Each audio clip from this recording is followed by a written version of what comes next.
आज दरअसल हमने का बातचीत कुछ कल जाई कि जौन हमनी का परंपरा बा रामलीला जब से होखे लागल एकर का और कुल अर्थ संदर्भ बा। कई बार ये बुझाला कि रामलीला खाली एगो धर्म विशेष के कोनो चीज रहल बा, लेकिन जब हमने का और कुछ पढ़ने जा जानने जा और कुछ एक बारे में सोच विचार भइल बातचीत होके लागल तो ये पता चल कि ना दरअसल हमने का पूरा जौन हिंदुस्तान का सांस्कृतिक विरासत बा ओकरा से जोड़ के ही रामलीला के देखल जा सकेला। अभी हो सकता हमनी का जौन पिछला कुछ समय से हमनी का देश हमनी का समाज बन रहल बा ओमे कई बार लागी कि रामलीला एगो धर्म विशेष का चीज बा, लेकिन ये हमनी का कहीं से एगो धार्मिक परंपरा में नहीं खे। ई समग्र रूप में अब बहुत संपूर्णता से शुरू से ही जब से बा तो ये हमने का भारतीय जौन मिली जुली संस्कृति बिया, हिंदुस्तान का जौन गंगा जमुनी तहजीब कहला जौन मिल्लत का संस्कृति बिया ओकरा के रिप्रेजेंट करेला, ओकरा के प्रतिनिधित्व करेला, ओकरा के सामने रखेला रामलीला। तो रामलीला दरअसल वही से जोड़ के हमने का देखल जाए वही से जोड़ के देखे का जरूरत भी बा, चूँकि एक जौन परंपरा बिया वजह से आई बा। तो अभी जो रामलीला का हमने का स्वरूप देखत नहीं जा ओकरा में हो सकता कई बेर बहुत उन्माद लोकता, बहुत कट्टरपंथ लोकता, तो ओकर असर रामलीला मनावे पर भी आई, एगो मजहबी ढंग से देखल जाई। तो हमार विनम्र निवेदन भी बा कि ठीक बा कि एगो ई कोनो धर्म का प्रतीक के रूप में बा, लेकिन वो दरअसल हिंदुस्तान का एगो सांस्कृतिक विरासत का प्रतीक बा। तो कोनो भी इशू जौन बा, कोनो भी मुद्दा जौन बा ओके समग्रता में देखे के कोशिश कर जाओ कि रामलीला हमनी का खाली एगो धार्मिक परंपरा में नहीं खे, ये हमनी का पूरा समग्र सांस्कृतिक विरासत का एगो हिस्सा बा। धर्म संस्कृति का एगो हिस्सा बा। हिंदुस्तान का संस्कृति चाहे कोनो देश का संस्कृति चाहे कोनो पूरा विश्व का हमनी का संस्कृति देखल जाओ तो ओकरा में धर्म एगो हिस्सा बा। ये ठीक बा कि धर्म का आधार्मिकता का ये तरीका का आग्रह रहल बा, ये तरीका के ओकर पहुँच बा कि कई बार ये बुझाला कि धर्म ही पूरा संस्कृति बा, लेकिन कोनो एगो धर्म या कोनो 5 गो धर्म, कोनो 2 गो धर्म, कोनो 10 गो धर्म मिलके संस्कृति ना बन सकेला, उस संस्कृति का हिस्सा ही रही एगो। चूँकि संस्कृति में और भी बहुत चीज बा, हमनी के जीवन बा, रहन सहन बा, हमनी के खान पान बा, हमनी का अतीत बा, हमनी के इतिहास बा, हमनी का मनोरंजन बा, खेल बा, जीवन बा, पहनावा बा, बहुत सा चीज संस्कृति में शामिल बा। धर्म ओकर एगो छोटा हिस्सा बा, लेकिन कई बार अभी भी हमने के देखत जा कई बार धर्म का एक तरीका का केंद्रीय हैसियत हासिल हो गई बा कि ई बुझाला कि धर्म में कुल चीज बा, धर्म में संस्कृति बा, धर्म ग्रंथ ही हमने का संस्कृति का व्याख्या करते हैं सब, लेकिन ई हकीकत नहीं है। कोनो धर्म ग्रंथ कभी भी कोनो संस्कृति का प्रवक्ता, कोनो संस्कृति का ग्रंथ ना हो सकेला। वो अपना धर्म का व्याख्या करी, एक ही समय में एक ही संस्कृति में कई गो धर्म बा, लेकिन संस्कृति हमेशा एगो बृहत्तर दायरा बा। धर्म और जो संप्रदाय जो विचार और भी जो मान्यता बा, विश्वास बा, अपन अपन परंपरा बा, अपन बिलीफ सिस्टम बा, वो ओकरा में बहुत छोट दायरा एगो रखेला घेरे। दरअसल जब हमनी का आज़ादी का एगो टाइमलाइन लेहल जाओ कि आज़ादी एगो फ्रेम बा, तो ओकरा में जब देखत नहीं जा तो उनमें बहुत सा वो घर तो कराची लाहौर से लेके पूरा हिंदुस्तान में जगह जगह भी रामलीला का जो परंपरा रहे वो एगो बड़ा समृद्ध परंपरा रहे। आई हम कई बार ये उल्लेख भी पढ़ले बानी कि मुगल बादशाह बहादुर शाह जफर का शासनकाल में भी रामचरितमानस का, रामायण का उर्दू में अनुवाद भइल, ओकरा आधार पर रामचरितमानस का या रामलीला का मंचन होत रहे। तो एक तरह का बहुत सा जिक्र बाण सा अभियो दिल्ली के रामलीला बहुत ज़्यादा मशहूर बा, अभी भी ओकर एगो प्रतिष्ठा बा। तो हम बात ही करते कि जो धार्मिक कट्टरता बढ़ल, उन्माद बढ़ल, अंग्रेजी राज के दौरान जो हिंदू मुस्लिम का एगो द्वंद्व विकसित कल गई, ओकरा तहत भी रामलीला के मंचन कई बार बड़ा प्रभावित भइल। कबो लागल कि ई धार्मिक चीज हो गई, कबो लागल कि इनमें मुसलमान नहीं हन, तो कबो फलाना धर्म के लोग नहीं हन।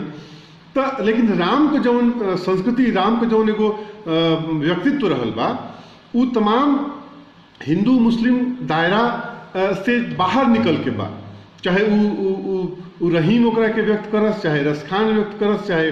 तुलसीदास व्यक्त करस, चाहे कबीर कबो अपना राम के बारे में जिक्र करस, तो उ एगो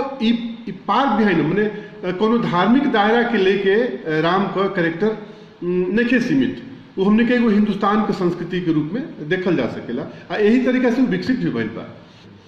अब अगर हमने का रामलीला का जो परंपरा बिया उमे और तनी बात कल जाओ तो इनमें कोनो इनकार नहीं है कि रामचरितमानस जौन बा ओकर एगो आधार ग्रंथ रहल बा, जहाँ से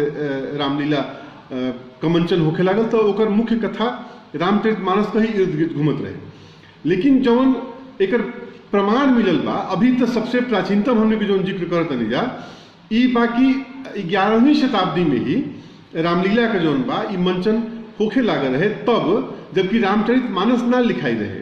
वाल्मीकि के रामायण पे या ओकरा से पहले जौन रामकथा समाज में प्रचलित रहे वही कथा के आधार बना के राम का चरित्र चित्रण जौन बा, राम का जौन रामलीला रहे वो ओके समाज करत रहे। लगभग 11वीं शताब्दी के आसपास भी एक जिक्र बा। लेकिन बहुत सा प्रचलित संदर्भ में कहल जाए करके तो 16वीं शताब्दी में रामलीला शुरू हो गई। वो घड़ी मान जाता है कि काशी में रामलीला पहले चालू भइल, चूँकि तुलसीदास जी काशी में ही रहन, तो ई काशी में जब तुलसीदास जी रामचरितमानस लिखत रहलन तो वही के इर्द गिर्द एक मंचन करे के भी परंपरा आई होते रहे कि काशी नरेश ओके बैठ के देखत। अब ओकरा बाद जौन रंगमंच का कई गो विशेषता रहे ओकरा के अंतर्गत भी तुलसीदास जी एकरा के तनी बाद में ये प्रमाण मिलता है, एक चर्चा होला कि ओकरा के तनी अनुकूलित कल गई ओकरा हिसाब से, फिर बाद में अयोध्या में, तो फिर जनक में, चित्रकूट में। दरअसल ये एगो हमने के ध्यान में रखे के पड़ी कि जौन कृष्ण का लीला रहे वो कृष्ण का जन्मभूमि के इर्द गिर्द ज्यादा फैलल, आ जौन रामलीला रहे वो राम का जन्मभूमि के ज्यादा इर्द गिर्द ज्यादा फैलल। तो ये भी एगो हमने के परंपरा में शामिल रहा। लेकिन बाद में जब बहुत अच्छा से कुछ रंगशाला खुल गई में कुछ संवाद आ एक बहुत जन एक विधिवत रखे लागल गई, तो एक में और भी तनी बेहतरी आई। रामलीला के मंचन जो रहे तनी और सुनियोजित भइल, मंचन के लिहाज से ओकरा के बड़ा सुदृढ़ बनावल गई। तो अभिनेता के लिहाज से आ मंचन के लिहाज से भी कई बार रामचरितमानस को जो कथा बा कोनो के लिहल गई, कोनो के छोड़ल गई, कुछ अंश ले लिहल गई, कुछ अंश छोड़ दियल गई। तो ये तरीका से वो मतलब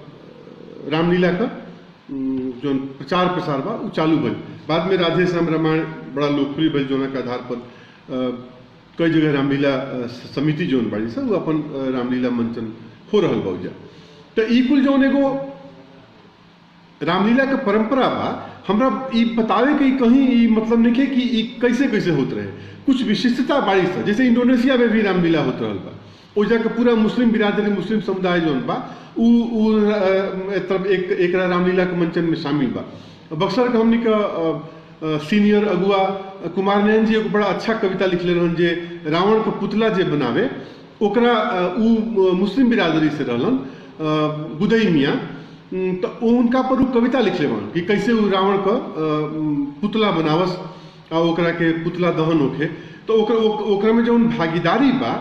वो कोनो धार्मिक खांचा में, धार्मिक दायरा में बांध के ना रहे, वो एगो सामाजिक उत्सव रहे जौन के संयुक्त रूप से देखल जात रहे। इमें ई जरूर है कि उमें एगो पवित्रता का भावना रहे, कहीं ना कहीं ओकरा में एगो धार्मिक आग्रह भी रहे। हमरा कहे के मतलब ई चर्चा के मतलब ई बाटे कि ओकरा के कोनो क्षेत्र, कोनो सीमा, कोनो धर्म आ कोनो जाति के आधार पर ओके बांटे के कोशिश नहीं कल जा सकत। आ अगर ई कबो कोशिश भइलो बाटे तो ई बहुत कामयाब नहीं रहल।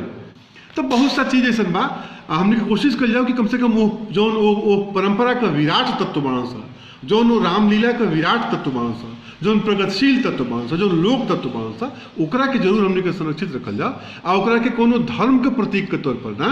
अपना हिंदुस्तान का, अपना भारत का, भारतीयता का, अपना समग्र लोक बोध का संयुक्त उपक्रम के तौर पर देखल जाओ, अपना सांस्कृतिक विरासत के तौर पर देखल जाओ, तबे वो ओकर महनीय परंपरा जौन बा वो कायम रही और हमनी के बीच भेद ना करके हमनी के जोड़े के काम करी।